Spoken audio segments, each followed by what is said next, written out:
rencontrer pour pouvoir partager dans nos différents groupes, comités, et je suis ravie d'entendre que des VPE sont également parmi nous afin de pouvoir également accompagner les PCO qui seraient nommés un peu plus tard. Donc, nous sommes ensemble pour 1h30 maximum de discussion parce que ce sera une discussion de partage d'expérience. Nous aurons un partage d'une surprise que je vous réserve et d'échanges sur les règles et procédures pour des concours de qualité. Donc, je m'en vais sans plus attendre partager mon écran.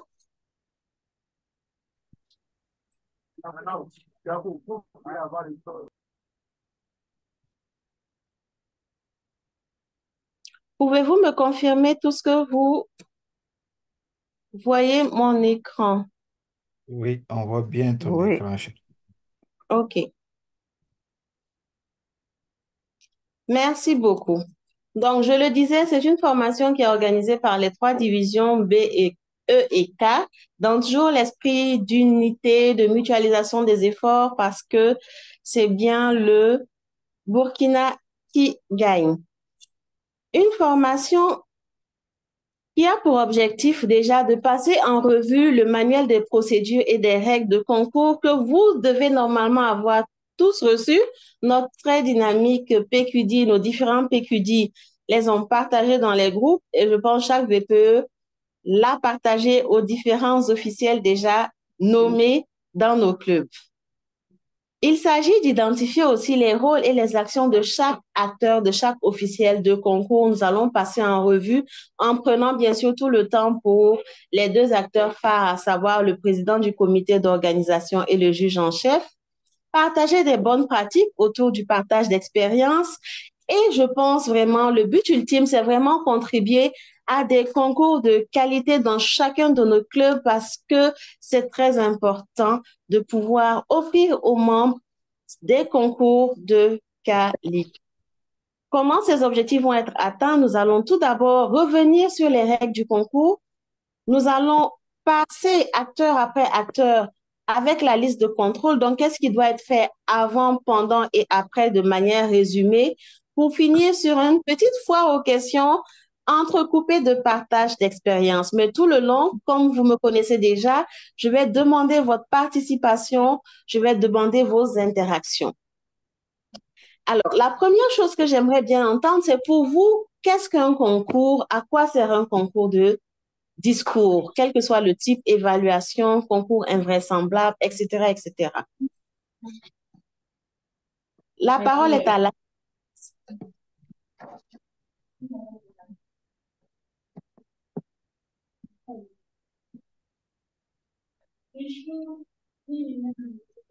Aucune main levée.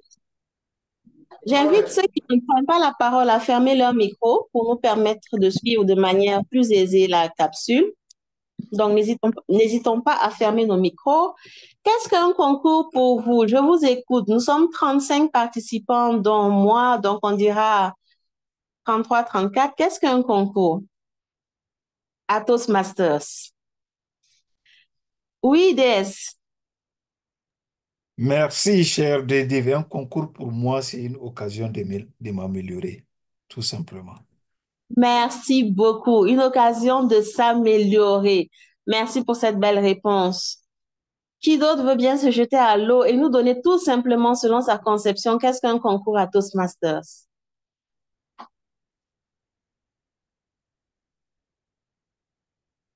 moi, s'il vous plaît, Madame Oui, très Traoré. cher leader.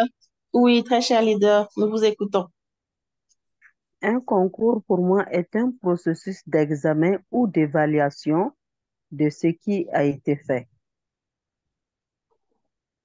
D'accord. Examen, évaluation de ce qui a été fait. Personnellement, alors. Oui, D'accord, merci. je vous Le en leader prie. Omar Maïga, Lucas, veut prendre la parole. Oui, allez-y. Oui, bonsoir, merci pour la parole. Pour moi, un Oui. concours, c'est l'affrontement de vos peurs. Pour moi, un concours, c'est avoir la volonté de surmonter ces peurs pour en fait ressortir cette confiance qu'on a en soi.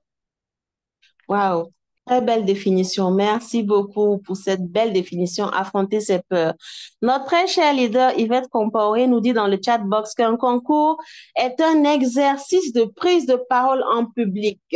Merci beaucoup, très cher leader Yvette. Oui, très cher leader Abdulaziz Koni.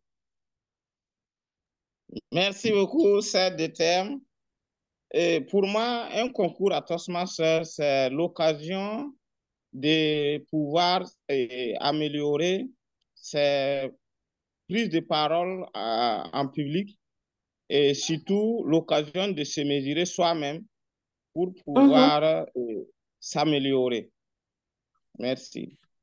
Merci beaucoup, merci beaucoup. Donc, nous avons entendu les différentes définitions des concours à Toastmasters pour chacun de nous. Merci pour vos partages. Affrontement contre soi-même, s'exercer, s'améliorer, un exercice, donc l'apprentissage. Et si je vous demandais pourquoi il est important que chaque club organise un concours, qu'est-ce que vous pourriez me répondre?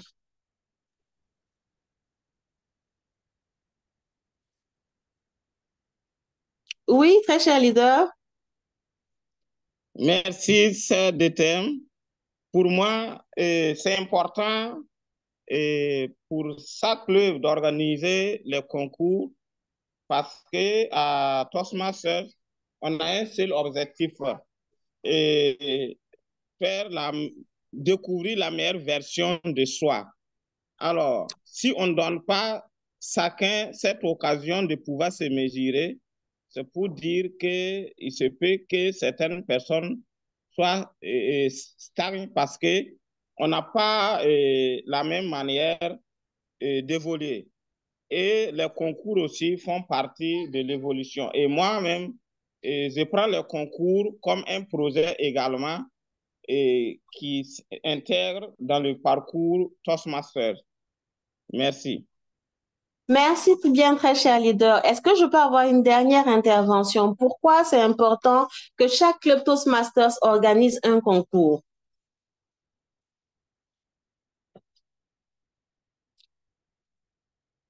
Alors, notre très cher leader Yamba Tapsoba me dit que c'est une occasion d'apprentissage. Merci bien, très cher leader. Oui, très cher leader Omar Maïga.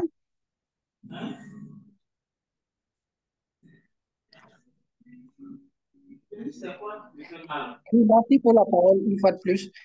Pour moi, il est important d'organiser des concours dans les différents clubs parce que déjà, quand on parle de concours, c'est une autre réalité.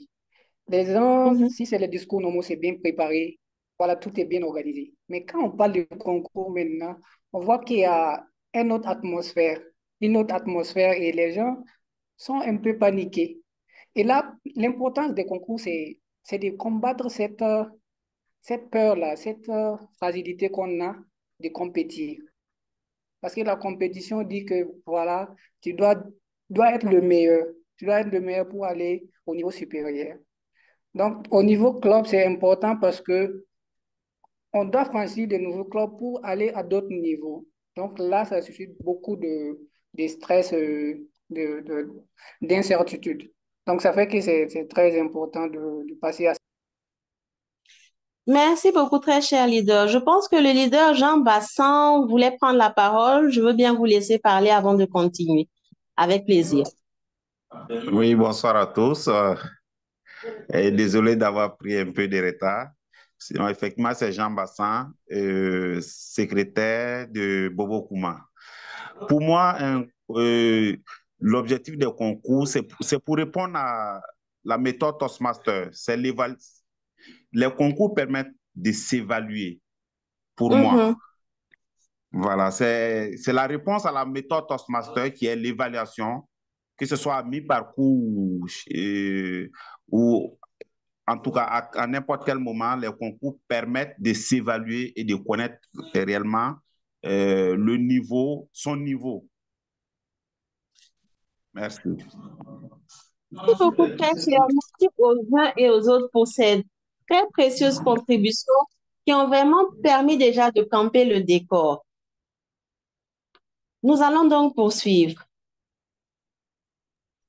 Alors, à Toastmasters, vous l'avez dit, les concours sont un outil d'apprentissage pour les membres, mais également pour le comité d'organisation.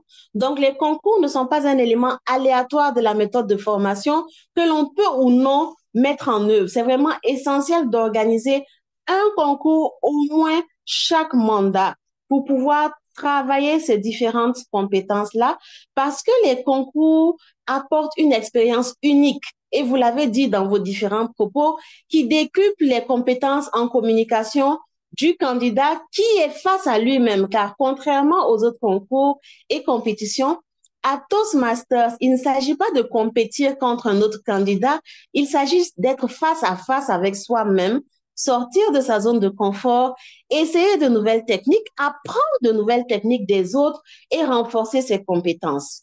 Pour le comité d'organisation, le concours est un apprentissage du leadership dans la gestion d'équipe, l'organisation, la planification et j'en passe.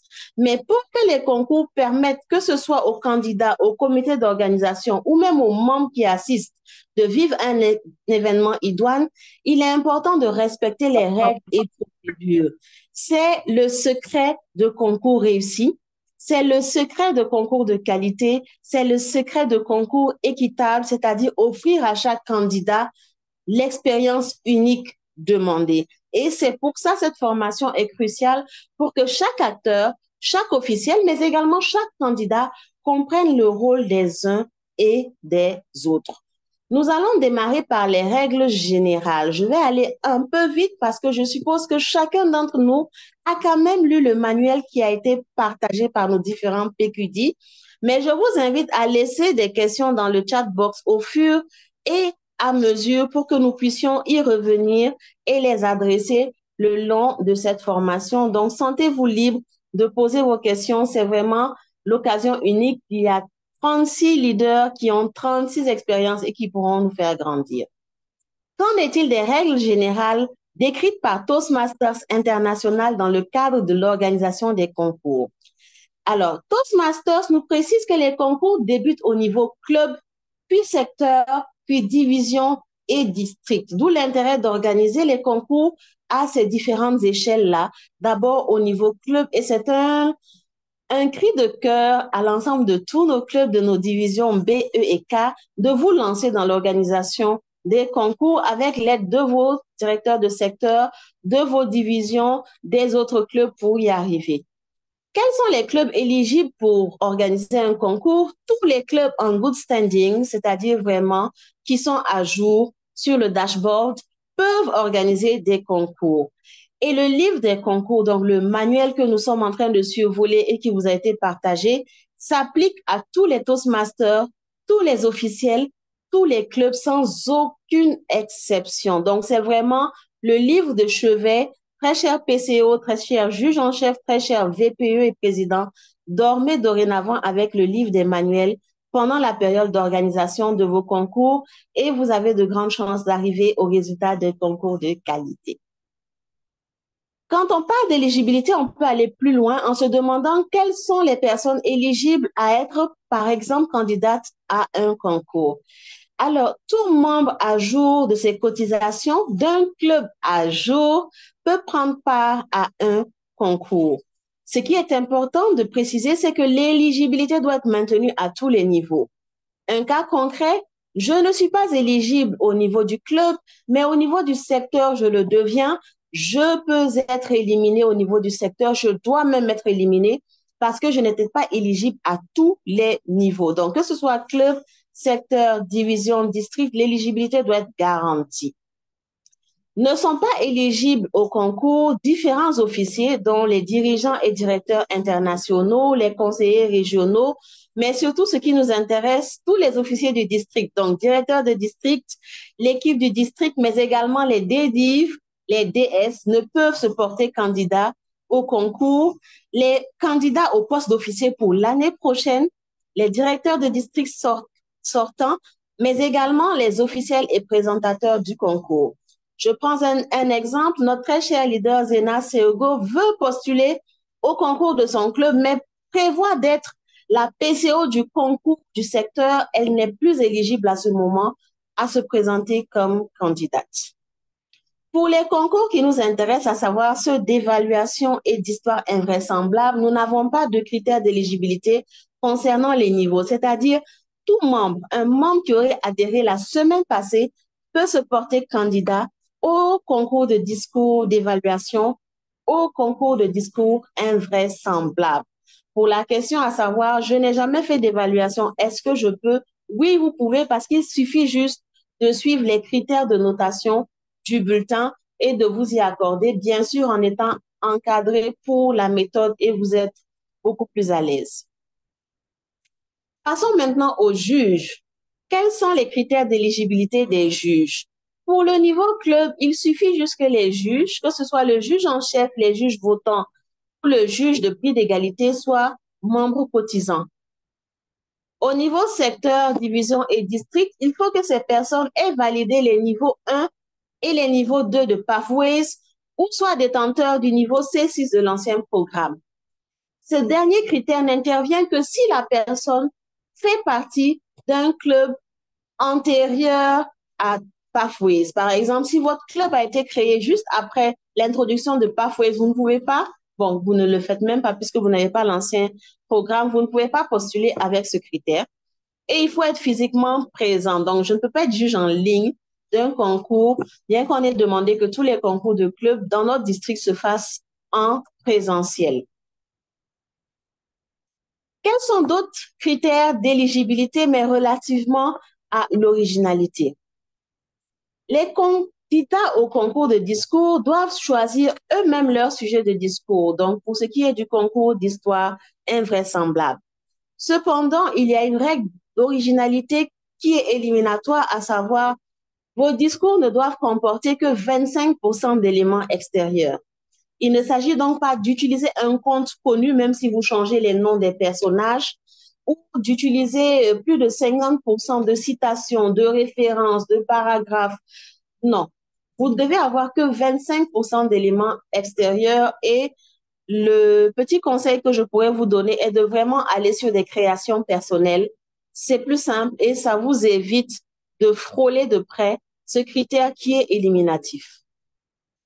Les candidats, tous les candidats doivent remplir et signer le certificat d'éligibilité et d'originalité avant le concours.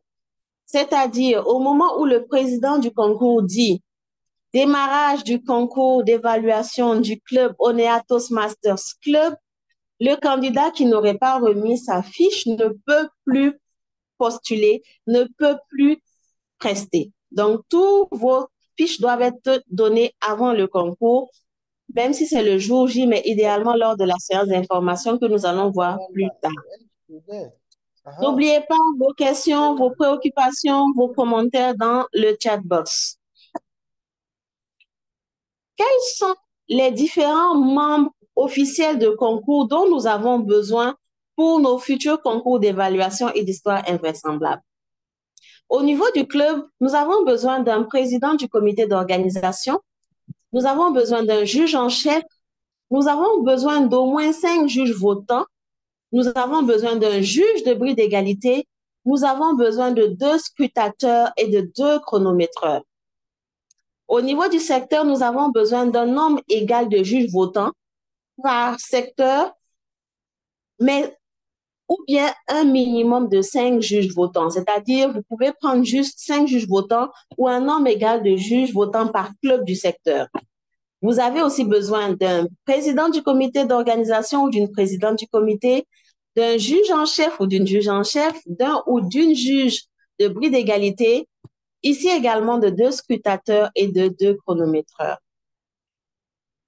Au niveau de la division, encore une fois, nous avons besoin d'un minimum de 7 juges votants ou d'un nombre égal de juges qui viennent de chaque secteur de la division. Mais à ce niveau, aucun des juges ne doit faire partie du club d'un candidat. Nous avons besoin d'un président du comité d'organisation, d'un juge en chef, d'un juge de bris d'égalité, de 2 scrutateurs et de 2 chronométreurs. Donc, voici les équipes qui doivent constituer les officiels de vos concours recommandé par le manuel, et on l'a dit précédemment, le manuel est souverain et s'applique à tous les clubs et à tous les Toastmasters. Concernant les juges votants, ils doivent rester anonymes tout le long du concours et même après le concours. Je fais une petite parenthèse à ce niveau par rapport à l'organisation de nos concours. Ce sont des concours de clubs. Il est vraiment recommandé que chaque club organise son concours. On l'a dit plus haut, c'est une occasion d'apprentissage, mais pas seulement pour les candidats, également pour les membres d'organisation qui vont s'exercer à la gestion d'équipe, notamment le PCO, le juge en chef. Donc, il est vraiment important que chaque club puisse faire l'effort d'organiser son concours. Rien ne vous empêche de demander l'apport d'autres clubs, par exemple, pour être juge, pour être scrutateur, chronométreur. Rien ne vous en empêche tant qu'ils sont de votre district. Mais c'est vraiment important. 3 clubs qui se réuniraient pour organiser un concours, cela deviendrait un concours de secteur. Ce n'est pas recommandé et ce n'est pas recommandable. À la limite, nous avons eu l'information de certains nouveaux clubs qui, veulent s'essayer au concours, mais craignent que c'est la première fois. Nous pouvons proposer de se mettre à 2, mais il faut que vraiment dans le programme, et le manuel le dit, les concours soient vraiment distincts. C'est-à-dire, on commence par le concours d'évaluation du club Ouaga Forum, ensuite concours de discours invraisemblable du club Ouaga Forum, fin des concours du club Ouaga Forum, on continue avec les concours d'évaluation du club Bobo Kouma, concours d'histoire invraisemblable du club Bobo Kouma, fin des concours de Bobo Kouma. Donc, vous ne pouvez pas switcher d'un club à un autre parce que ça doit normalement être 2 concours. Idéalement, ce serait qu'il y ait 2 PCO et 2 juges en chef. Maintenant, on peut mutualiser les scrutateurs. Donc, 2 scrutateurs pour les 2 concours, 2 chronométreurs. Les juges également, on peut encore mutualiser. Mais idéalement, ce serait 2 PCO, 2 juges en chef, autant que faire se peut. Mais s'il vous plaît, pas plus de 2 clubs ensemble. Et ça seulement s'il y a vraiment l'importance de le faire en termes de manque de ressources, etc., etc. C'était une parenthèse que je referme. Aucune question dans le chat box, donc je suppose que l'on me suit bien. Vous êtes toujours avec moi? Oui, 5 sur 5. Merci bien, DS. Alors, nous continuons. Concernant les procédures, on l'a dit en introduction, l'équipe des officiels doit obligatoirement bénéficier d'une formation avant le concours. C'est une obligation de l'organiser par le juge en chef, formant lui-même plutôt l'équipe ou prenant une personne ressource pour former. Ici, nous avons les divisions qui ont décidé de former les officiels. Donc, c'est obligatoire que chaque club puisse faire bénéficier ses officiels de la formation. Donc, pour les clubs qui n'ont pas pu assister, il serait intéressant de pouvoir faire une formation à ces officiels-là. Chaque juge doit recevoir un certificat d'éligibilité et le code d'éthique qui est signé, certifié et remis au juge en chef. Encore une fois, c'est important que cette procédure soit respectée. Et en termes de validité du bulletin, vous remplissez votre bulletin, vous notifiez, vous classez, vous oubliez de mettre votre nom, votre bulletin n'est pas valide. Vous classez, vous mettez votre nom, vous oubliez de signer, votre bulletin n'est pas valide. Vous signez, vous mettez votre nom, vous classez, mais en mettant ex aequo, votre bulletin n'est pas valide. Il n'y a pas d'ex aequo. Vous devez classer premier, deuxième, troisième, votre nom, votre signature, et vous gardez par devers vous la partie supérieure du bulletin qui n'est connue que de vous-même. C'est vous seul qui savez quelles sont les notes que vous avez attribuées, qui ne doivent jamais être discutées avec personne avant, après, pendant le concours. Tous les bulletins doivent être conservés jusqu'à l'annonce des résultats. Donc, la partie supérieure est conservée par le juge et sera détruite discrètement, mais également les bulletins recueillis par les scrutateurs sont conservés par le juge en chef jusqu'à l'annonce des résultats, la dite annonce qui est définitive. C'est-à-dire que dès que le PCO a annoncé les résultats, 3e du concours de discours, 2e du concours, 1er, il n'est plus possible de revenir sur ces résultats. Sauf s'il y a eu une erreur et à ce moment, les scrutateurs peuvent rapidement interpeller le juge en chef qui interpellera le PCO. En termes de contestation, seule l'éligibilité, donc les critères d'éligibilité que l'on a énoncés, ou l'originalité peuvent être portés à contestation. Et seulement les juges votants et les candidats ont le droit de contester l'éligibilité d'un candidat ou l'originalité d'un candidat, bien sûr avant l'annonce des résultats. Après, ce n'est plus possible. Là, il y a une procédure qui est faite, c'est-à-dire le candidat qui est, je dirais, soupçonné de ne pas avoir un discours original a le droit de se défendre devant les juges votants. Donc, à ce moment, le PCO doit suspendre la séance. En aparté, cette discussion se fait et les juges votants votent si le candidat a raison ou n'a pas raison. On ne l'a pas encore vu, espérons ne pas encore le voir, en tout cas pas au Burkina. Alors, nous continuons avec maintenant les règles des concours spécifiques que nous allons aborder pour ce premier semestre, à savoir le concours d'évaluation et le concours d'histoire invraisemblable. Pour le concours d'évaluation, à l'adresse des PCO, les candidats sont nommés ainsi que suit: nom du candidat, nom du candidat. Cette nomination est importante et vous devez veiller à la maîtriser. Ça arrive souvent avec l'émotion que l'on oublie. Il faut vraiment pouvoir se concentrer et le faire pour tous les candidats. Un orateur test, un orateur de référence qui n'est pas membre du club, présente un discours de 5 à 7 minutes. Des notes sont prises par les évaluateurs et vous avez la feuille de notes d'évaluation qui est remise aux candidats. Je vais la présenter tout à l'heure. C'est cette feuille qui doit être donnée et les candidats peuvent en demander plus d'une. C'est seulement sur cette feuille que les candidats doivent noter. Donc, pas de bloc-notes, pas de feuilles blanches. Il y a les feuilles dédiées pour le concours. 5 minutes sont accordées après le discours pour la préparation de l'évaluation. Idéalement, cette préparation doit se faire à l'extérieur de la salle. Les candidats sont donc accompagnés par un huissier. Souvent, je vois le chrono de la salle chronométrer les 5 minutes. L'usage veut que ce soit l'huissier qui accompagne les candidats, qui commence le chronométrage dès que les candidats sont assis. Le manuel prévoit par contre que si ce n'est vraiment pas possible de le faire, les 5 minutes peuvent être faites en salle, mais le PCO veillera à garder le silence dans la salle et que les candidats soient vraiment sous, on va dire, à part, à côté de l'huissier et vraiment cadrés. À la fin de la préparation, les candidats sont amenés hors de la salle et ils sont introduits un à un. Ils doivent être amenés dans une salle où ils ne peuvent entendre ce qui se dit à l'intérieur et ils sont introduits un après l'autre. Et en termes de chronométrage, nous avons la validité qui veut que l'évaluation plutôt aille de 2 à 3 minutes avec 30 secondes de grâce. Donc, le vert à 2 minutes, l'orange à 2 minutes 30 secondes et le rouge à 3 minutes, qui reste rouge tout le long du propos. Il n'y a aucun signal qui est donné au candidat pour lui dire d'arrêter ou qu'il a débordé. Donc, le candidat qui fait 1 minute 30 secondes est éligible. Celui qui fait 1 minute 29 secondes est éliminé. Le candidat qui fait 3 minutes 30 secondes est éligible. Celui qui fait 3 minutes 31 secondes est éliminé. Très cher leader commis, si tu as une question, tu peux la mettre dans le chat box. J'y reviendrai au fur et à mesure. Merci. Passons maintenant rapidement aux règles du concours d'histoire invraisemblable.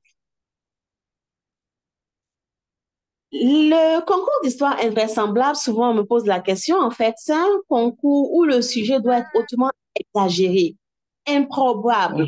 C'est traduit comme un concours de contes, mais ce n'est pas forcément un conte. Ça peut être une histoire surréelle, avec une intrigue, mais un thème, et bien sûr fait sous la structure Toastmasters que l'on connaît, introduction, développement, conclusion, c'est important.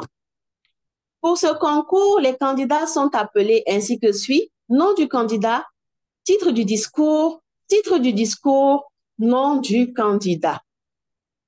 La validité d'éligibilité est de 4 minutes, de 3 minutes plutôt à 5 minutes.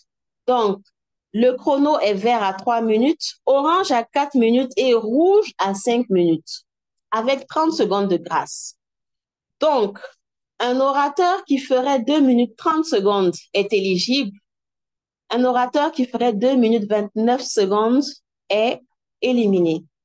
Un orateur qui ferait 5 minutes 30 secondes est éligible, mais un orateur qui ferait 5 minutes 31 secondes est éliminé.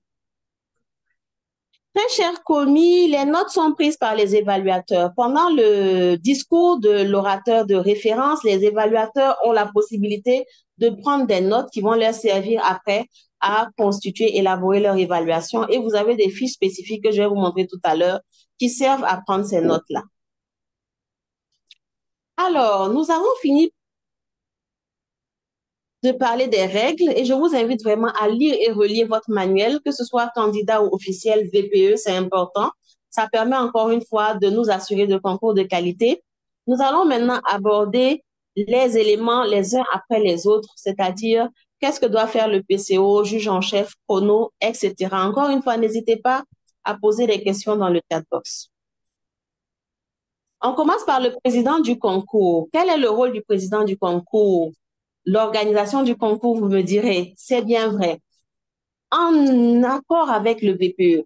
Dans certains cas, dès qu'il y a un PCO, le VPE ne se mêle ni de près ni de loin. Ce n'est pas un travail solitaire, c'est un travail en équipe. À Toastmasters, tout se fait en équipe, donc ils doivent travailler ensemble. Le président du concours planifie le budget du concours, gère la logistique, donc la salle, l'accessibilité de la salle, etc., la disposition avec bien sûr l'huissier et son comité d'organisation, mobilise pour la participation. Donc, il mobilise les candidats ainsi que le VPE parce que le VPE connaît plus ses membres. Donc, je pense que c'est important que le VPE travaille là-dessus, mais le PCO vient également mobiliser. Il mobilise les membres avec une campagne de communication wow qui donne envie d'être là ce jour-là. Il mobilise l'extérieur en communiquant également à l'extérieur concernant le concours. Il gère les candidats, c'est-à-dire la séance d'information qu'il faut tenir, les informations, les documents qu'il faut donner aux candidats, et il y a la gestion émotionnelle parce que beaucoup de candidats se portent volontaires et la nuit, à 1h du matin, se demandent mais qu'est-ce qu'ils ont fait, pourquoi ils se sont portés volontaires, et le lendemain sont tentés de vous dire finalement j'ai une mission le jour du concours, je ne pourrais pas être là, mais au fond c'est juste la peur et la crainte. Il faut que vous sachiez gérer émotionnellement vos candidats à force de persuasion, d'encouragement, de positivisme. Le PCO doit veiller à ce que le juge en chef organise la formation des juges et officiels de concours et bien sûr organiser son comité. C'est vraiment difficile d'organiser un concours tout seul. Donc, à côté des officiels, vous devez avoir un comité d'organisation qui va vous aider tant pour la communication, pour la logistique, etc., etc. Avant le concours, qu'est-ce qu'il doit faire? Équilibrer le budget. Voilà ce dont nous souhaitons pour le concours. Voilà ce que le club a. Est-ce qu'il y a des possibilités de demander du sponsoring? À Toastmasters, le sponsoring est interdit, sauf dans certains cas, des événements ponctuels comme les concours. Sélectionner avec, bien sûr, les officiers présidents VPE, la date, l'heure et le lieu du concours. Élaborer le programme du concours, ce n'est pas le VPE, mais le PCO qui le fait. Élaborer les différents prix, donc les certificats de participation pour tous les candidats, les attestations de gagnants.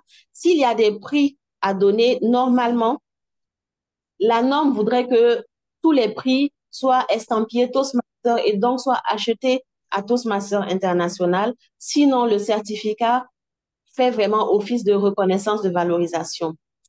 Mais dans notre contexte, on peut élargir à des documents de développement personnel, de communication, de leadership. Surtout pas de pain, s'il vous plaît, de bijoux, de parfums, de chemises. On est dans le cadre de la formation et encore moins de trophées que l'on fabrique sur place à Ouaga et sur lesquels on met Toastmasters. C'est interdit par la marque Toastmasters. Le président du concours nomme le juge en chef, mais cette nomination se fait généralement par le VPE, le président du club, et je pense que ce n'est pas plus mal, ça permet d'aller plus vite, mais sinon, c'est le PCO qui nomme le juge en chef. Il doit se rassurer de la disponibilité de tous les documents du concours. Donc, tout ce dont auront besoin les différents officiels, dès qu'ils soient chapeautés par le juge en chef, le PCO doit se rassurer que ce juge en chef a vraiment tous les éléments. Choisir une équipe, je l'ai dit, partager un dossier d'information à tous les candidats. Tous les candidats doivent recevoir le manuel à lire. Ils doivent recevoir l'attestation d'originalité et d'éligibilité assignée à renseigner. Il y a également la fiche de biographie qui vous permet d'avoir des éléments qui vont vous donner des idées pour l'interview. Et il n'est pas mal de leur montrer la fiche de notation des juges pour qu'ils sachent sur quoi ils seront jugés. Avant le concours, toujours, le PCO doit veiller à l'éligibilité des candidats. C'est une condition. Vous devez veiller à ça, quitte à utiliser un outil qui est en ligne sur le dashboard, mais sinon à demander à votre VPE président de vous donner la liste des membres actifs et vérifier cela.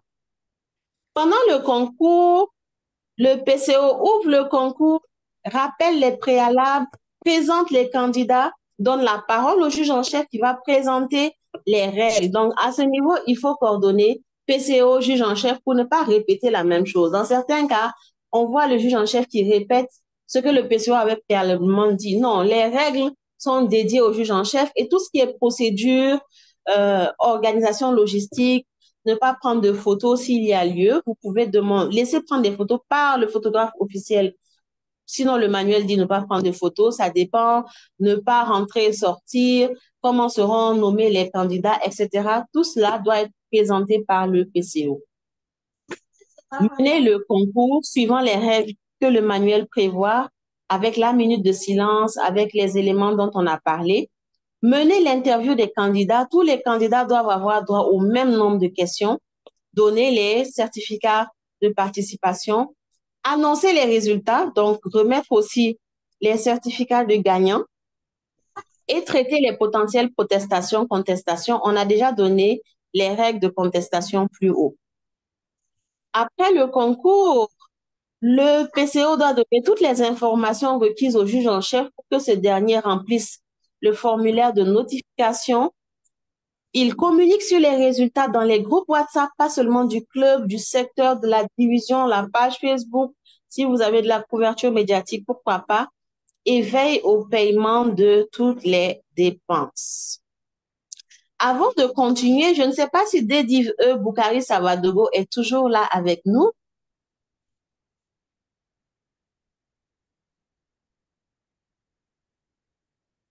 Dedive Je suis là, je suis là, je suis là. Super, super. Donc, je vous parlais d'une surprise pour un peu casser le fil et me permettre de souffler.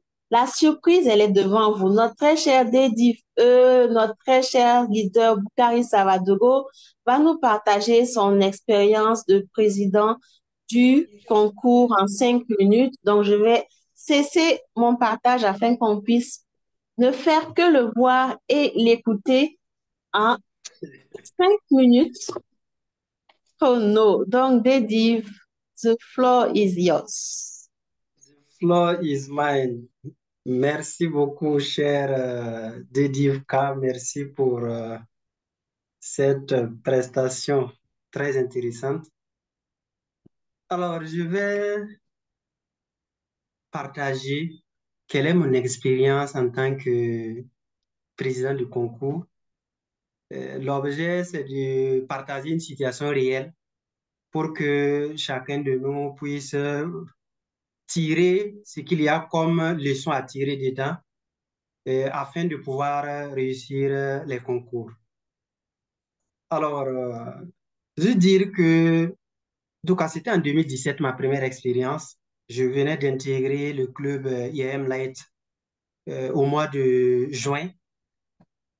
Et voilà que quelques mois après, 4 mois après, mon mentor qui est Ivan, en tout cas, au vu du leadership que j'ai fait sortir et vu aussi que je l'ai expliqué que je suis un revenant de Toastmaster. En fait, j'étais venu à Toastmaster, j'ai fait 2 ans et je suis parti. J'avais dit des contraintes professionnelles. Et entre-temps, je me suis rendu compte que vaut mieux être à Toastmaster qu'ailleurs. Donc, je suis revenu avec force. Donc, au vu de tous ces aspects-là, il a pensé que je peux organiser le concours. Alors, dans un premier temps, j'ai tenté d'hésiter, mais en tant que mentor, il m'a rassuré que c'est pas un travail sorcier, il y a un manuel qui guide tout. Il suffit seulement de suivre ce que le manuel dit et il suffit de me rapprocher des aînés, surtout Salif Sanon en son temps, qui a déjà organisé des concours pour qu'il puisse m'encadrer et m'orienter. Donc, ce que j'ai dû accepter.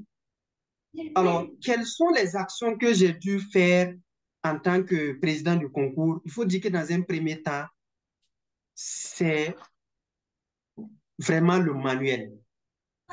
J'ai pris le manuel et je me suis permis de, de lire le manuel comme on lit un module pour aller composer à l'université. Vraiment, lire le manuel au détail près pour essayer de comprendre. Et s'il y a des aspects que je ne comprends pas, il y avait Ivan Savadogo, le mentor, et il y avait Salif, un ancien président de concours, qui était là pour pouvoir répondre à ces questions-là.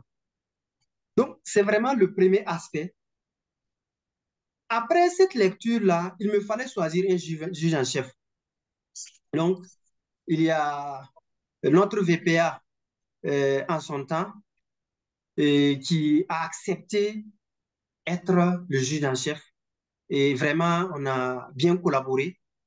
Et dès que elle a accepté plutôt être juge en chef, il a fallu pour moi lui expliquer, puisque ce n'était pas sûr qu'elle avait le bon niveau, un bon niveau de compréhension même du manuel, comme moi j'ai pris, en tout cas, j'ai pu bosser le manuel. Donc, on a eu une séance de travail. En son temps, il n'y avait pas Zoom. Il fallait forcément se rencontrer. Donc, on s'est assis et je lui ai expliqué ma compréhension du manuel pour qu'elle puisse s'approprier et composer son équipe. Chose qu'elle a accepté aussi faire. Et vraiment, les choses commençaient à aller, même il y avait quand même un peu de stress, parce que c'était la première fois. Donc, on se disait qu'il fallait tout faire pour réussir. Il fallait élaborer le budget du concours. Donc, il fallait voir quels sont les différents aspects qui vont susciter des dépenses et comment ça va être financé. Donc, il y a les attestations qu'il faut imprimer. Heureusement, à IAM, il y avait la salle, on n'avait pas besoin de louer une salle. Donc, il y a les attestations de participation, les attestations de niveau qu'il fallait imprimer. Il y a le programme qu'il faut imprimer. Et il y avait aussi quelques gadgets, des cadeaux qu'il faut donner aux gens, surtout, voilà. Et il y a, oui, il y a ces aspects qu'il fallait forcément imprimer. Et il y a une petite collation aussi, des jus pour rendre agréable la soirée. Donc, quand on a fait un petit budget, en tout cas, ça s'élevait autour de 15 000 francs et quelques, j'ai pu toucher le président. Et les reliquats des cotisations qu'on paye, et puis il restait un peu. En tout cas, on a pu dégager des ressources dans le budget du club à hauteur de 10 000 francs. Et voilà, mon juge en chef et moi aussi, nous nous sommes organisés pour compléter les 5 000. Et cela nous a permis de débourser 15 000 francs pour pouvoir supporter l'organisation du concours. Ça, c'est vraiment le côté budget. Il faut aussi élaborer le programme, puisque il faut vraiment tout séquencer. Voilà, il faut élaborer le programme. Ce que je me suis inspiré. Est-ce que vous m'entendez? Je suis bien entendu, s'il vous plaît? Oui, on t'entend. Je pense que les autres leaders devraient mettre leur micro en mute, s'il vous plaît, ceux qui ne prennent pas la parole. Merci C'est ça, beaucoup. merci beaucoup. Merci. Alors, il fallait élaborer le programme et comme c'est vraiment une première fois, le VPE, lui, il avait l'expérience d'élaborer le programme. Donc, rapidement, prendre la tâche avec le VPE pour qu'il puisse vous aider avec le modèle et voilà, vous aider à mieux finaliser le programme de la session, bien sûr en collaboration avec le président. pour les aspects de validation. Alors donc, ça, c'est vraiment des aspects de préparation. Et dans le manuel, j'avais bien compris qu'il fallait une séance d'information avec les juges et aussi une séance d'information avec les candidats de façon au préalable. Alors donc, de concert avec le juge en chef, on a pu convoquer les candidats la veille.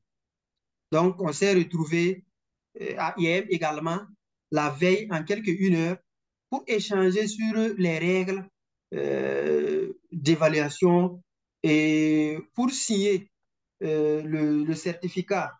Lui, le nom, c'est un certificat d'intégrité, non? Ou bien c'est DTM, tu peux m'aider pour les juges là?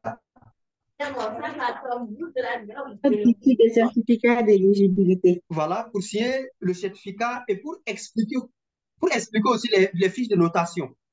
Puisque chaque juge a une fiche de notation, donc il faut forcément les expliquer au préalable. Ce que nous avons fait bien la veille. On s'est donné une heure à l'avance. Donc les concours, c'était autour de 15 heures. On s'est donné carrément à 14 heures pour encore échanger avec les candidats sur les critères d'évaluation, comment ils seront évalués et la fiche d'éligibilité et d'originalité. C'était à l'occasion qu'ils ont pu signer. Et nous avons pu profiter aussi de cette période-là pour faire le tirage au sort pour pouvoir désigner l'ordre de passage. Et ça a été fait bien avant que les gens n'arrivent pour le concours.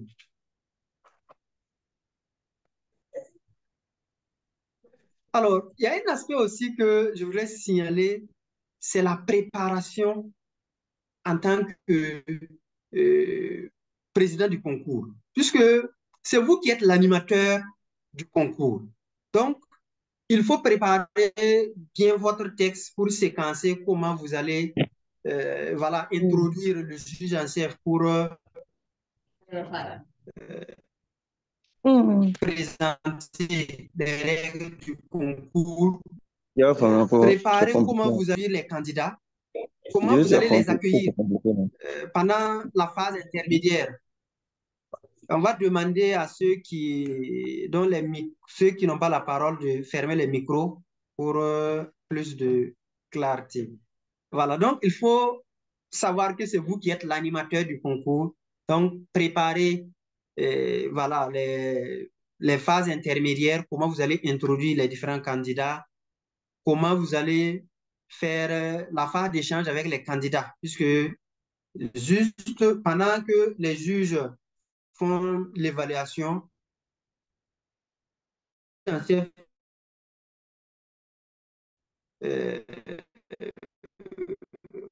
voilà, les scrutateurs font les candidats, il faut faire les échanges avec là, parce forcément venir improviser parce que tout le monde ne peut pas forcément improviser. Un aspect que j'ai oublié aussi au niveau de la préparation, c'est les cadeaux. Au-delà des attestations, voilà, les candidats, il faut les encourager, il faut reconnaître leurs efforts. Donc, il y a les attestations, mais en fonction aussi des possibilités au niveau du club, Tosma a des trophées qui peuvent être acquis à partir du site. Bon, en tout cas, c'est l'idéal de commander ça au préalable. En notre temps, nous n'avons pas eu ces trophées. Donc, on a pu acheter des livres de développement personnel qu'on a bien emballé pour les candidats. Mais l'idéal serait qu'on puisse aller au-delà et donner un trophée. Parce que personnellement, j'ai eu un petit trophée de concours au niveau secteur. Et c'est quelque chose que je dépose fièrement. Et voilà, heureusement que ça a eu la même. Voilà. Est-ce que vous voyez? C'est pas évident, voilà. Donc, j'ai eu ce petit trophée-là que je dépose fièrement sur mon bureau. Et ça, je pense que chaque Toastmaster doit chercher à avoir un petit trophée comme ça pour déposer sur son bureau. Voilà, chers formateurs, en tout cas, avec toute cette énergie, l'engagement qu'on a pu développer, et il y avait le stress, mais bon, on a essayé de surmonter. Ça nous a permis de dérouler le concours. Et juste après, le juge en chef et moi, nous nous sommes retirés avec le président pour nous asseoir, prendre un coca et puis essayer de dire qu'est-ce qui a marché, qu'est-ce qui n'a pas marché pour que prochainement, on puisse faire mieux. Voici de façon succincte ma première expérience de président de concours. Il faut dire qu'en son temps, j'étais à Koudougou, j'ai travaillé à Koudougou et j'étais à Ouaga seulement les week-ends. Samedi et dimanche soir, je repars à Koudougou. Donc, vous comprenez tout ce qu'il y avait comme challenge d'organisation d'un concours à Ouaga. Je te remets la parole, chère formatrice. Merci beaucoup, très cher Dédi. Merci pour ce partage très passionné qui finalement a fait 10 minutes, mais c'était plaisant de t'écouter. Je pense que tu mérites des émoticônes pour ce partage d'expérience et ce qu'on aura tiré. Planification, organisation, évaluation, feedback sont tant d'éléments reçus. Je ne vois aucun émoticône ou vous n'êtes plus avec nous. Merci beaucoup, très cher VP Onia Toastmaster. Merci, très cher leader Ayouba, très cher DTM Faouzia, très cher leader Constantin. Merci beaucoup. Donc, nous allons continuer très sportivement notre capsule. Il nous reste juste 23 minutes. On va essayer d'y arriver et de pouvoir faire également d'autres partages d'expériences à côté. N'hésitez pas s'il y a des questions parce qu'il faut aussi qu'on puisse répondre à vos questions. On est là pour vous. Donc, s'il vous plaît, écrivez vos questions, qu'on puisse déjà les prendre en charge dès qu'on finit la présentation. Donc, après le PCO, nous allons à présent passer au juge en chef. Donc, le juge en chef qui est le responsable de l'équipe de juges, qui lui ne note pas les candidats, mais chapeaute vraiment toute cette équipe. Avant le concours, le juge en chef doit pouvoir donc travailler avec le PCO, récupérer, comme on l'a dit, les différents documents dont il aura besoin, préparer les fournitures. Il vous faut des enveloppes, il vous faut il vous faut un bic au cas où. Donc, préparez vraiment tout ce dont vous aurez besoin le jour J. Le juge en chef doit faire la formation des officiels ou faire par une personne ressource, ce n'est pas interdit, doit récupérer tous les certificats d'éligibilité et code d'éthique des juges, doit partager à chacun les documents, donc la fiche de comptage du scrutateur, la fiche du chrono, les juges, les fiches des juges, et le juge en chef est le seul à connaître l'identité du juge de bris d'égalité. Même le président du club ne doit pas la connaître. Ce juge ne fait aucune formation, n'est connu de personne, et donc c'est le juge en chef qui le forme à part, qui le connaît, qui récupère son bulletin. C'est vraiment l'homme ou la femme fantôme. Pendant le concours, le juge en chef doit pouvoir récupérer la feuille de temps des chronos à la fin des concours. Donc, pour chaque concours, vous avez une feuille de temps. Pour le concours d'évaluation, vous aurez la feuille de chronométrage. Pour le concours de discours invraisemblable également. Il doit récupérer le bulletin du juge de bris d'égalité de manière très discrète et il doit traiter les contestations avec le PCO. Il doit superviser le processus de décompte. Donc, quand les scrutateurs ont récupéré tous les bulletins, le décompte se fait sous sa supervision plutôt, et il doit fournir au président la liste de classement via le résultat form, qui est également une fiche que je vais vous montrer tout à l'heure. Donc, pour chaque concours, une enveloppe avec les résultats en mettant les candidats par ordre décroissant, donc troisième, deuxième, premier ou deuxième, premier selon le nombre de candidats. Qu'en est-il des juges? Avant le concours, les juges doivent certifier, donc ils sont éligibles. Pour les clubs, c'est juste être membre actif et à jour de vos cotisations. Signer le certificat d'éligibilité et le code d'éthique Participer à la formation des officiels, c'est obligatoire, c'est important. Revoir le manuel des concours et la fiche de notation pour savoir sur quoi vous allez noter les candidats. Pendant et après les concours, que font les juges? Les juges doivent s'installer non loin de la zone de prestation. Donc, c'est plus intéressant d'être vraiment visible, mais également dans un endroit qui vous permet d'être assez discret. On ne doit pas savoir que c'est vous le juge. Les juges doivent noter sans comparaison et de manière objective tous les candidats suivant les critères. Ils doivent remplir correctement le bulletin. Comme on l'a dit, on verra tout à l'heure comment se présente ce bulletin-là. Et en bas, signer, écrire leur nom et faire le classement. Une petite astuce pour faciliter, dès le début, écrivez tous les noms des candidats sur la partie concernée. Je vous la montrerai en même temps. En bas, signez et écrivez votre nom. Ce qui fait que pendant le concours, vous avez juste à mettre les notes. Moi-même, ce que je pourrais recommander, c'est même de déchirer si vous pouvez. Là, c'est vraiment simple, mais à vous de vous organiser. Mais du moins, écrivez tous les noms des candidats dès le début du concours. Écrivez votre nom et signez. Il ne vous restera qu'à faire le classement et à mettre les notations. Les juges doivent garder l'anonymat même après le concours et ne jamais discuter des résultats.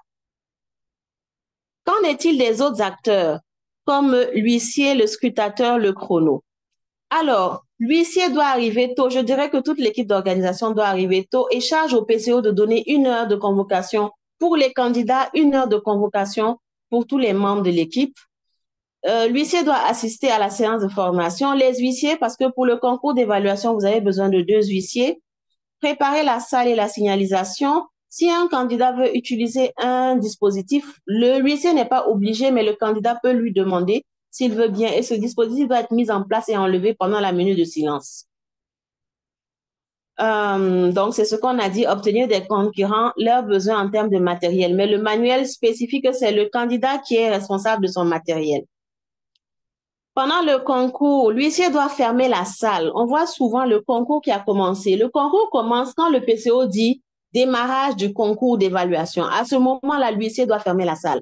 Celui qui est dehors, celui qui est dedans est dedans. Et il ne doit ouvrir la salle que quand le concours finit, c'est-à-dire quand le PCO dit fin du concours d'évaluation. Pour l'évaluation, je vous le disais, le huissier accompagne les candidats dans la salle requise et quand ils sont installés, il chronomètre les 5 minutes. À la fin des 5 minutes, il récupère les notes des candidats, donc avec le feuillet que je vous montrerai, et il ne remettra ces notes-là que à chaque évaluateur au moment de l'appel du PCO. Donc, quand le PCO dit Sandrine Obi Ouattara, on remet la note au candidat. Il peut aider le PCO à distribuer les prix et bien sûr, ranger la salle après le concours. Vous devez toujours remettre une salle comme vous l'avez prise à Toastmasters. Qu'en est-il des scrutateurs? Je vous avoue que ce fut le rôle qui m'a donné le plus de tracas quand j'ai commencé à Toastmasters. Je n'arrivais pas à comprendre comment se fait le travail du scrutateur et pourtant c'est très simple. Le scrutateur doit assister à la séance de formation. Il doit identifier les juges votants. J'ai eu un cas où on me dit les juges sont anonymes, donc personne ne doit les connaître. Si le scrutateur ne connaît pas les juges, comment il ramasse leur bulletin? Il doit connaître les juges, les identifier quand il est dans la salle, savoir vraiment où ils sont installés, avoir la fiche de compilation du juge en chef. Nous avons 2 scrutateurs, mais c'est une seule fiche qui est utilisée conjointement et se répartir dans la salle. Nous avons 2 scrutateurs, donc ils peuvent se mettre de part et d'autre suivant la position des juges. Pendant et après le concours, ils doivent recueillir discrètement le bulletin de vote des juges, vérifier que tous les bulletins sont bien remplis. Ça se fait dans la salle de compilation avec le juge en chef.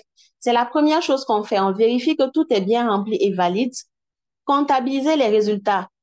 Le décompte se fait ensemble. C'est-à-dire, on compte ensemble 1 fois, on compte ensemble 2 fois et on inscrit. Et bien sûr, écouter l'annonce des résultats pour corriger s'il y a lieu. Ça fait partie des prérogatives et corriger très vite avant que l'annonce soit totale et définitive. Comment se comptent les votes? On verra tout à l'heure un exemple pratique. Vous avez 3 points qui sont accordés au premier classé. Prenons l'exemple, le juge Sandrine a noté le leader Boukari premier, le leader Isidore Yoni deuxième et la leader Yamba troisième. Donc, pour Boukari, on lui donnera 3 points. Pour Isidore, on lui donnera 2 points. Et pour Yamba, on lui donnera 1 point. Et vous classez ainsi pour avoir, pour chaque candidat, la totalité des points suivant les juges.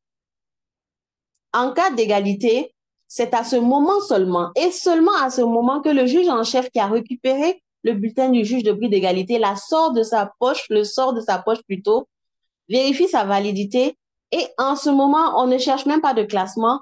Le candidat le mieux classé dans le bulletin du juge d'égalité prend le dessus. Le leader Boukari et le leader Isidore sont ex aequo dans le décompte, pas dans les bulletins des juges, mais dans le décompte. Il faut les classer. Quand on sort le bulletin du juge de prix d'égalité, s'il a classé premier Isidore prend la tête et l'autre leader seconde. Enfin, le chronométreur assiste à la séance de formation. Il doit vérifier que l'équipement est fonctionnel, donc avant, c'est pour ça qu'il faut venir bien avant. Il fait la démonstration lorsque le juge en chef explique le chronométrage. Le chronométreur doit le faire. Nous avons 2 chronos.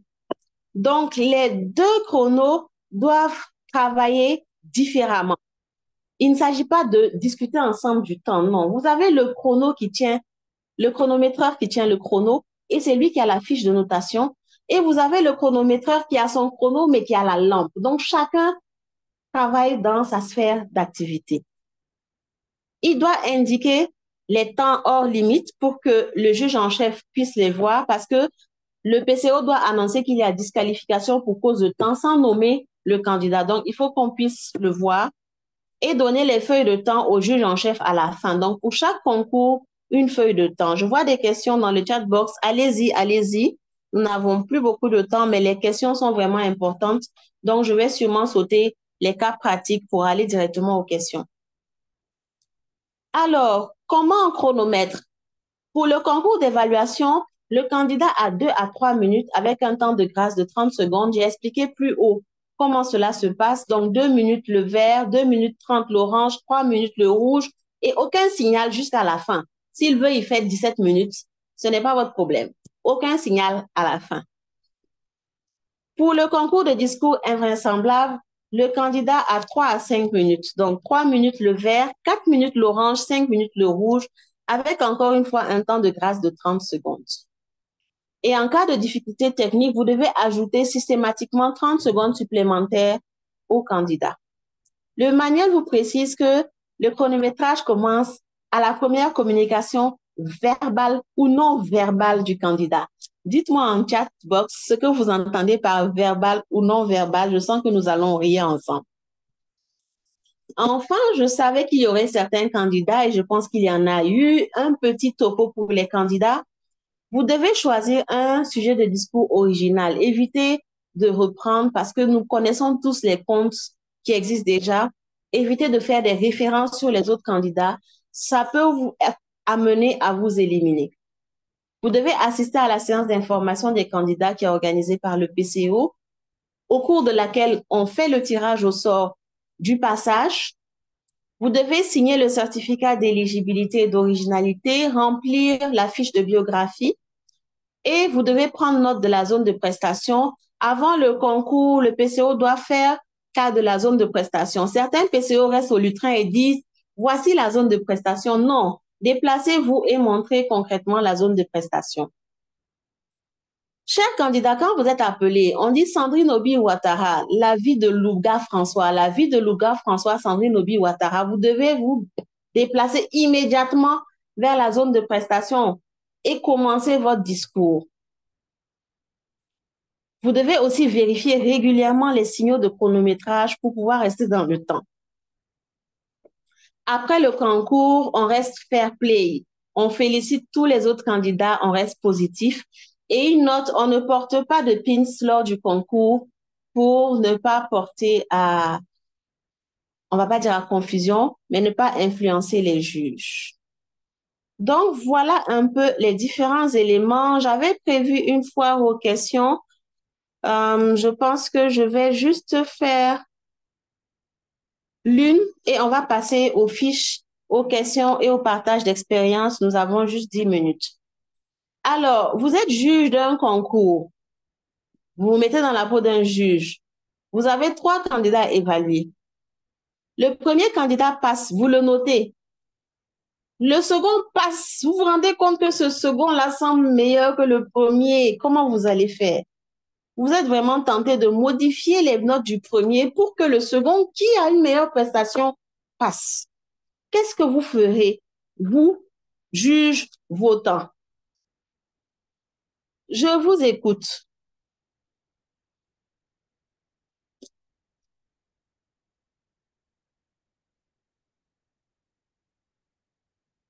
Qui se jette à l'eau? Oui, très cher leader Ayuba.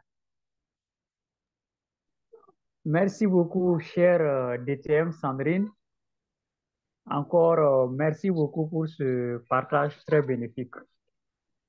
Alors, je pense qu'en tant que juge, je ne dois pas laisser les candidats finir de prester avant de commencer à voter. Pour moi, la meilleure manière, c'est de noter les candidats au fur et à mesure. Voilà, pour ne pas avoir à être confus. Voilà, c'est mon point de vue. Merci beaucoup. Merci, mais vous avez noté, puisque c'est normal, pendant la minute de silence, on note. Vous avez noté le premier candidat, il a 90 points. Le second candidat, vous devez tout faire pour qu'il ait plus de 90 points, puisque c'est votre candidat dont la prestation est meilleure. Qu'est-ce que vous faites? Ah, je vois maintenant. Là, c'est un petit dilemme. Mais là, je pense que je ne peux plus revenir dessus à partir du moment où je n'ai qu'une seule une fiche. Voilà.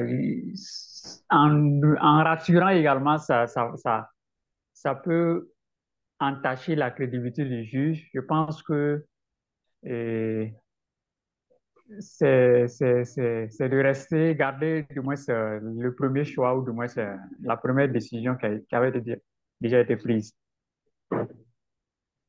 Félicitations, très cher leader, c'est bien ce qu'il faut faire.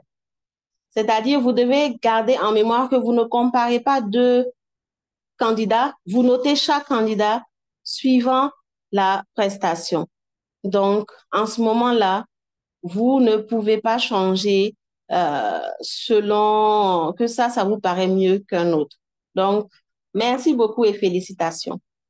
Je présente très rapidement les fiches pendant que je réponds aux questions. J'aimerais bien qu'on puisse faire un dernier partage d'expérience à la fin. Alors, vous avez le bulletin de vote du juge de concours d'évaluation avec les éléments jugés, donc la qualité analytique, claire, bien orientée, les recommandations, est-ce qu'elles sont positives, précises, utiles, la technique, est-ce qu'elle est sympathique, sensible, motivante, ou encore la récapitulation, est-ce qu'il a vraiment récapitulé de manière concise et encourageante? Donc, vous voyez, c'est cet élément-là que vous détachez, que vous remplissez et que vous mettez dans les enveloppes. Les détails sont écrits ici, donc je vous invite à vraiment les lire pour vraiment comprendre qu'est-ce qu'on entend par qualité analytique, recommandation, technique, récapitulation. Ces fiches pourront être envoyées après. Concours d'histoire invraisemblable. Vous voyez toujours bien mon écran? Oui. D'accord. Donc là, c'est le développement du discours qui est noté sur 30, donc l'introduction, la structure, la gradation, le point culminant, la chute, c'est une histoire, c'est un conte, l'organisation, la douceur. Vous avez la valeur du discours, donc l'utilisation efficace de l'exagération, l'ironie, les jeux de mots, les tournures surprises, les farces, l'humour. Vous avez l'aspect physique, donc l'apparence, le langage corporel. Vous avez la voix, la flexibilité, le volume. Tout cela est noté sur 55. Et enfin, vous avez la justesse du langage. Est-ce qu'il est à l'atteinte, à la portée? Est-ce que la grammaire est bien utilisée, la prononciation, le choix des mots? Et cela sur 15. Donc, je vous le disais, vous avez premier candidat, deuxième, troisième. Vous notez directement les noms dès le début pour ne pas perdre du temps. Vous signez, vous écrivez votre nom et maintenant vous classez suivant les points. C'est pendant la minute de silence que vous devez totaliser et mettre les points. Donc, c'est pas pendant que l'orateur parle. Ça fait que ça vous demande d'être un peu réactif, mais c'est pour ça la minute de silence. On continue. C'est de ça que je parlais, très cher leader commis. C'est cette fiche-là que vous remettez au candidat pour qu'il puisse prendre les notes dès le début du concours, c'est-à-dire dès le début de la prestation de l'orateur de référence. Et j'en profite pour répondre à Yamba. L'orateur de référence, lui, est présenté nom de l'orateur, titre du discours, nom de l'orateur. Donc, les PCO doivent avoir toutes ces informations. Donc, dès le début du concours, c'est plus simple. Remettez-leur les notes. L'orateur de référence fait le discours. Vous les amenez dans la salle. Il rédige les notes. Au bout de 5 minutes, l'huissier récupère toutes les notes et dans la salle remet la note au candidat. Donc, c'est cette petite fiche-là. Vous avez la notification de gagnant du concours. Ça, c'est pour le juge en chef. Donc, à la fin du concours, tout est fini. Le PCO vous donne toutes les informations. Vous devez les remplir. Si vous avez 5 candidats, vous mettez tous les 5. Vous ne mettez pas juste les 3 premiers. Si vous avez 10 candidats, vous mettez tous les 10 avec toutes les informations. Et cette fiche doit être transmise au PCO du secteur parce qu'il peut y avoir des désistements. Donc, le fait de tout classer va leur permettre de pouvoir savoir qui remplace qui. D'accord, il n'y a pas d'autres questions. Yvette, j'arrive. Dès qu'on voit le, voilà, bris d'égalité pour les scrutateurs. Donc, voici, vous mettez les noms des candidats ici, les noms des juges. Et pour chaque juge, vous comptabilisez, comme on l'a dit, premier 3 points, deuxième 2 points, troisième 1 point. Et vous aurez le total des juges pour le candidat X, le total des juges pour le candidat Y, le total des juges pour le candidat Z. Et vous avez les positions. N'hésitez pas hein, dans le chat box s'il y a des questions ou si je suis trop rapide. Les chronométreurs, voilà ces fiches-là. Vous devez en avoir 2 vu que c'est 2 concours. Dès le début, encore une fois, inscrivez tous les noms. Vous avez l'ordre de passage et vous mettez donc ici les temps, minutes et secondes. Et vous précisez quand il y a le dépassement. Non, le discours de référence ne peut pas être considéré comme un projet vu qu'il ne sera pas évalué selon un projet. C'est-à-dire qu'aucun des candidats n'a besoin de dire c'est un discours de niveau 2. Les objectifs de discours ne sont pas importants ni pour les candidats ni pour le PCO. Donc, non. Discours de référence, c'est vraiment, on va dire quoi, une sympathie faite au club. Voilà le certificat d'admissibilité que doivent remplir les juges en mettant le type de discours, le niveau. Donc ici, ce sera club, la date. Et vous signez votre nom complet, votre numéro de membre et votre district. Vous avez vos numéros de membres sur vos dashboards, donc ne paniquez pas. Pour l'orateur, voici numéro de club, numéro de membre, district 130. Vous signez et votre nom, donc vous attestez que vous ne faites pas partie des personnes non éligibles. Et là, vous mettez, c'est quel type de concours? Donc, ils ont traduit invraisemblable par Bobard. Voilà. Évaluation, quel niveau? Vous mettez la date du concours, le titre du discours, signature et écriture. Et le résultat forme, voilà, pour le juge en chef, c'est là que vous mettrez le classement. Donc, est-ce qu'il y a une qualification? Oui ou non? Et le classement. Faites attention, cette fiche malheureusement n'est qu'en anglais et j'ai eu un cas où malheureusement le juge ne comprenait pas bien anglais et a commencé par le premier alors qu'on doit commencer par le troisième. Donc voilà un peu quelle fiche j'ai omise, la fiche du juge de bris d'égalité que je vous montre ici. Et je réponds à la question. Le chrono est jaune. Et pourtant, il y a un partage d'expérience. Comment je fais? Non, c'est pour la présentation. OK. Donc, très chère Yvette, voici le bulletin du juge de bris d'égalité. Vous verrez qu'il n'y a aucune différence avec le bulletin du juge. Donc, ce sont les mêmes éléments. C'est un juge comme tous les autres juges, mais en fait, lui, il sert à départager les cas d'ex-aequo parce qu'il n'y a pas d'ex-aequo dans un concours. Comment vous l'utilisez? Il va le remplir comme tous les juges, il va noter comme tous les juges, il va signer ici, il va classer. Mais le juge de bris d'égalité, lui, classe tout le monde. Première, deuxième, troisième, quatrième, cinquième, sixième, septième position. Par exemple, vous avez égalité pour la première position au niveau de votre bulletin des scrutateurs, puisque ce n'est pas les bulletins de juge que vous utilisez pour noter.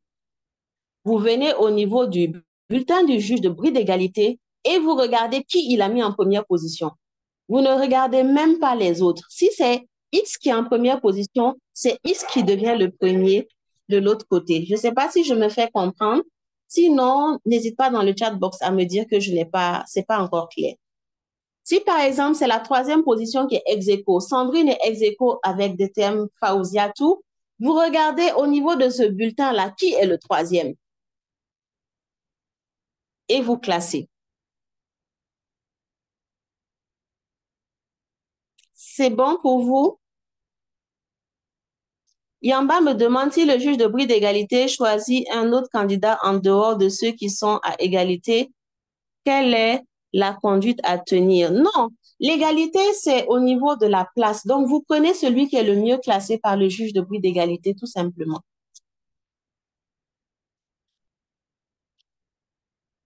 C'est bon, Yvette, merci beaucoup. Alors, je pense qu'on a fait le tour, mais encore une fois, c'est le manuel qui est vraiment on va dire, la boussole. C'est le manuel qui est la boussole. Et je voudrais terminer en conclusion, sur un petit partage d'expérience. Je ne sais pas si DTM Fauziatou PQD de la division K est là et veut bien nous partager en audio son expérience de candidate de concours. Je vais demander juste quelques minutes. On va finir très vite. Bonsoir, DTM Sandrine, ma très chère Bonsoir. Didi. J'espère que vous m'entendez. Oui, on t'entend. Oui, mais on Ok, te voit bien. super. Il faut qu'on te voit. Non, je vais Ma demander votre ma- indulgence ce soir pour ne pas qu'on me ma voie, mais Pékidi, si il vous faut qu'on te voit. m'entendez déjà. Ma Bonsoir, Pékidi, bonsoir à tous. Bonsoir à tous. Je demande votre indulgence pour ne pas allumer ma caméra, mais juste vous parler et partager cette belle expérience que j'ai vécue lorsque j'ai adhéré nouvellement à Toastmasters. Pour la petite histoire, c'est vrai que j'ai participé au concours de discours de mon club euh, 3 fois de suite, mais je vais plutôt m'appesantir sur la première fois. Quand j'ai adhéré à Toastmasters, c'est vrai que j'étais très timide, très timide. Les prises de parole étaient très difficiles. Donc, j'avais vraiment ce besoin-là de pouvoir dépasser cette timidité parce que je savais qu'il y avait beaucoup de choses que j'aimais partager avec les autres. Et Toastmasters vraiment était le cadre idéal pour moi pour pouvoir partager et pour pouvoir apprendre. Donc, je faisais énormément de discours, je prenais des rôles de façon régulière.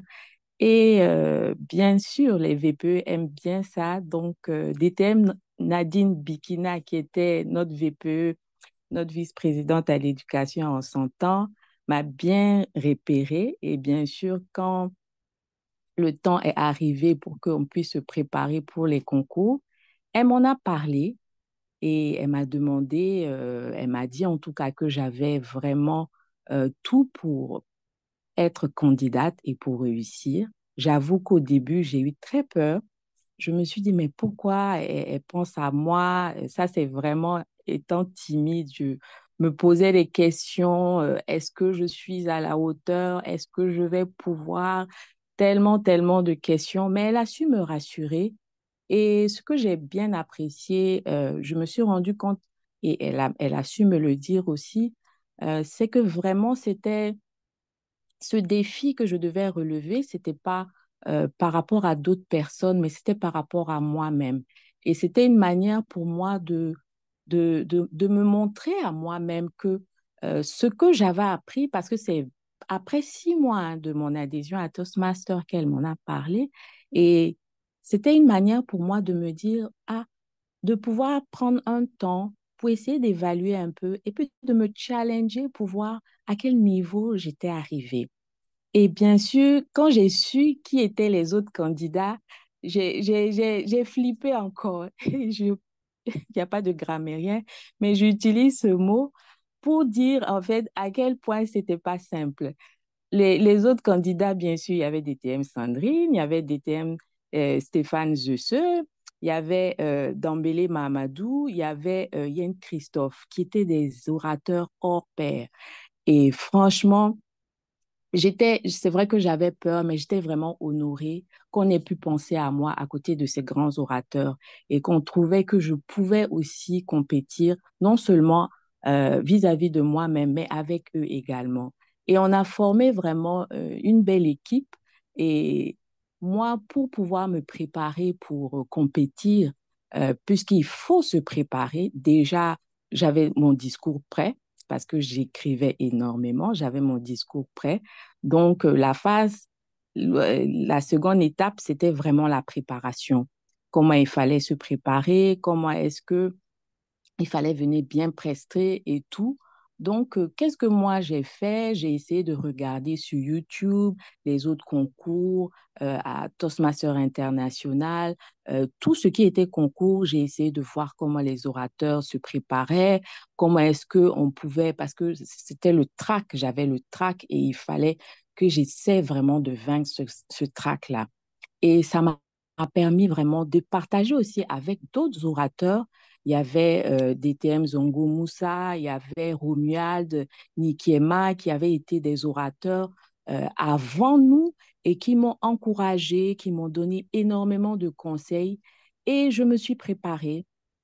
Et voilà, le jour où j'y ai arrivé, ça a été une très belle expérience parce qu'on était tous ensemble, on était vraiment venus, c'était pas pour compétir l'un contre l'autre, mais on était là pour compétir contre soi-même.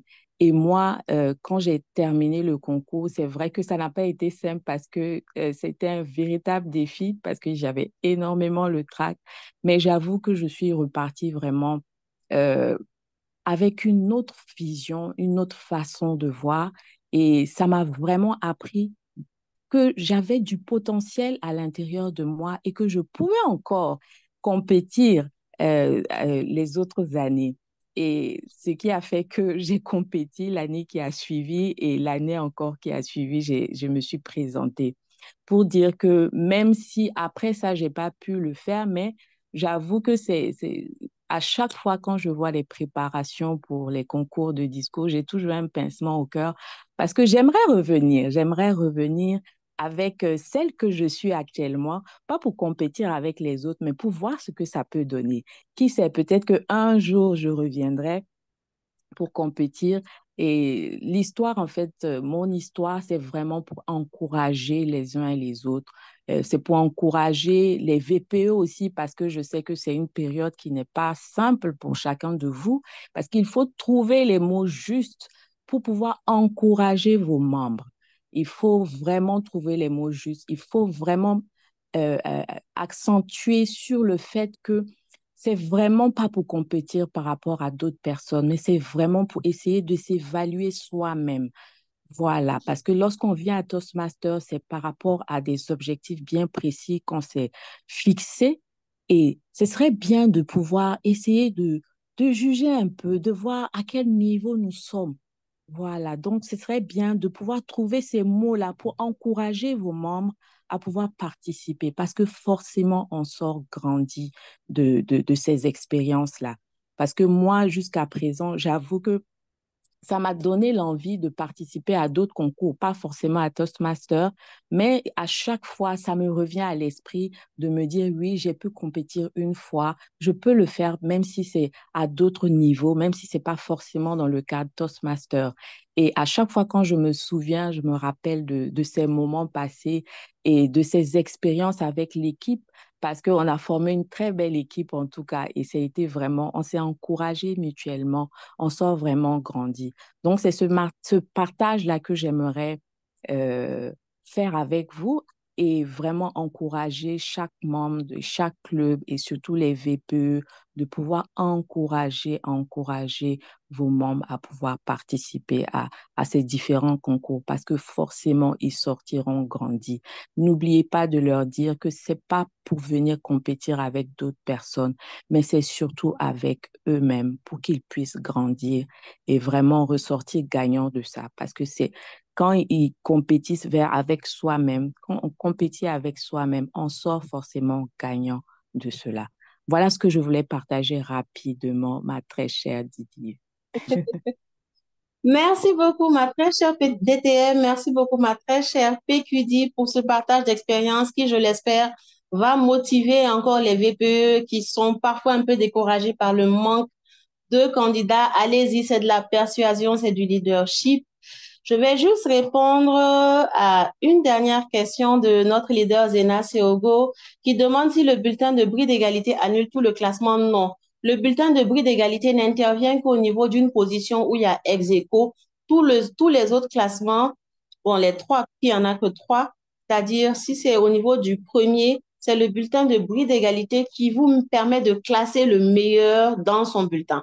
C'est-à-dire si Sandrine et Joanne sont ex aequo, dans votre décompte, vous prenez le bulletin du bris d'égalité et celui qui est le mieux classé passe en premier. Si c'est Sandrine qui a été la mieux classée dans le bulletin du bris d'égalité, c'est Sandrine qui devient la première et Joanne devient le deuxième et le troisième, ça dépend. J'espère que ça vous va. On a commencé à 19h40, donc on devait finir à 20h40,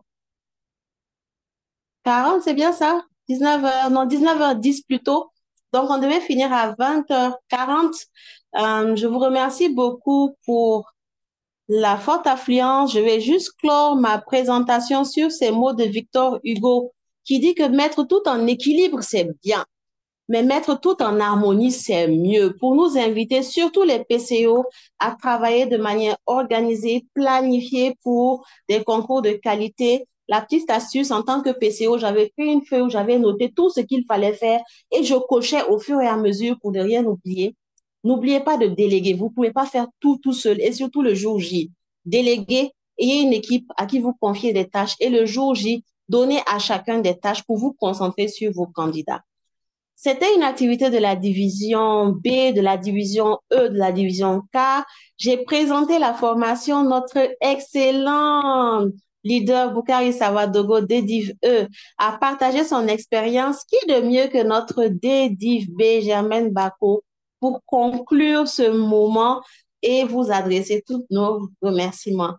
Très cher DDIV B, est-ce qu'on peut te demander de conclure et de donner ton petit mot, toi qui fus PCO, juge en chef, en tout cas, le contrôle du lutrin virtuel, comme disent les clubs en ligne, est à toi.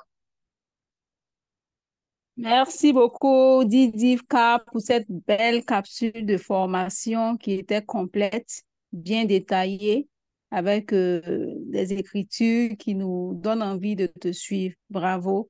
Bravo à Didi pour le partage d'expérience et à toutes les personnes qui ont pris la parole. Merci aux juges en chef, aux PCO qui sont là et aux présidents de clubs et autres. Cela montre que vous êtes impliqués et que vous voulez également que l'activité se passe bien. Je voudrais dire aux PCO et aux juges en chef qui doivent se dire que les concours se dérouleront bien s'ils sont bien préparés. Pour cela, il faut se rassurer que tout le comité a pris connaissance du manuel et que les rôles sont bien connus. Le PCO doit être au four et au moulin. Il doit assister toute son équipe. Il doit se rassurer que les rôles ont été bien compris. Le juge en chef, il nomme ses juges votants. Il doit tout faire pour garder la discrétion, l'anonymat. Les scrutateurs doivent bien comprendre, comme l'a dit Didi K, la fiche pour ne pas inverser les rangs. En tout cas, merci à tous et à toutes pour la participation, pour votre disponibilité. On est au jeudi soir, c'est pas évident, mais avoir une quarantaine de personnes, ça montre que vous accordez une importance à l'activité. Je vous souhaite bonne soirée. Pour ceux qui sont au bureau, rentrez bien. Pour les dames qui sont dans la cuisine et en même temps en train de suivre la formation, merci à vous. Pour les hommes qui ont le plat dressé sur la table, mais qui sont à l'écart pour suivre cette formation, merci à tous. Et je pense que les 3 divisions, avec votre engagement, votre disponibilité, on va atteindre les objectifs que nous nous sommes fixés pour ce mandat. Bonne soirée. Merci. Merci Dédi, merci beaucoup, merci vraiment à Merci, tous et à toutes. cher Dedivka, merci Dedivb, merci à tout le monde pour la mobilisation et merci à Madougou pour le Zoom mastering. En tout cas, Cher Dedivb Fauzia, thank you very much. tous ceux qui ont leur plat devant eux, il faut nous inviter, hein. Nous, on est au bureau. Ah bon? Tous ceux qui ont leur plat devant Dedivb a eux, dit là. que les gens sont à la cuisine, donc c'est pas prêt d'abord. Merci beaucoup, Des, pour la disponibilité, vraiment. Merci infiniment. Merci à tous et à toutes. Merci à tous et à toutes.